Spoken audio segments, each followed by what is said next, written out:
Hello friends, आज हम discuss करेंगे P2P फ्रॉड से कैसे बचें। बिनांस पे जब कभी भी आप USDT बाई कर रहे हो या सेल कर रहे हो तो आपको इन चीज़ों का ध्यान रखना है। सबसे पहले अगर आपके पास USDT हैं और आपको उनको सेल करना है तो आपको 3 से 4 चीज़ों का ध्यान रखना है, जिसमें सबसे पहला है कि जब कभी भी आप सेल करने जाएं तो वहाँ पे नंबर ऑफ बायर्स की लिस्ट होती है, तो आपको उसी बायर को सिलेक्ट करना है जिसके नंबर ऑफ ट्रांजेक्शन बहुत सारे हैं और जिसका जो रेटिंग है वो यहाँ पे ये दोनों चीज़ें चेक करना है।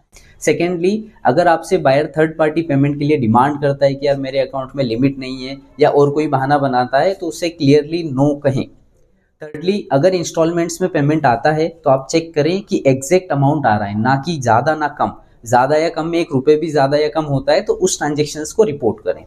फोर्थ, अगर बायर आपका मोबाइल नंबर मांग कर आपको थर्ड पार्टी पे या कॉल पे या व्हाट्सएप पे चैट या कॉल के लिए कंपल्सिव करता है तो आपको उसको बिल्कुल नो करना है, उसका फ़ोन बिल्कुल काट देना है और उससे सिर्फ बिनांस चैट पर ही डिस्कस करना है या डील करना है, क्योंकि बिनांस तभी आपका सपोर्ट करता है।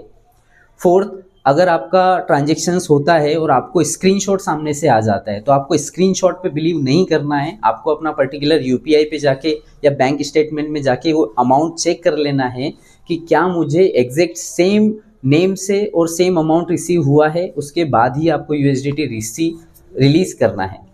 सेकेंडली आते हैं हम कि जब हम बाई करने जाते हैं तो हमको किन किन चीज़ों का ध्यान रखना है। तो बाई करने जब आप जाते हैं तो सेलर्स की रेटिंग देख लें, बेसिक सा काम है।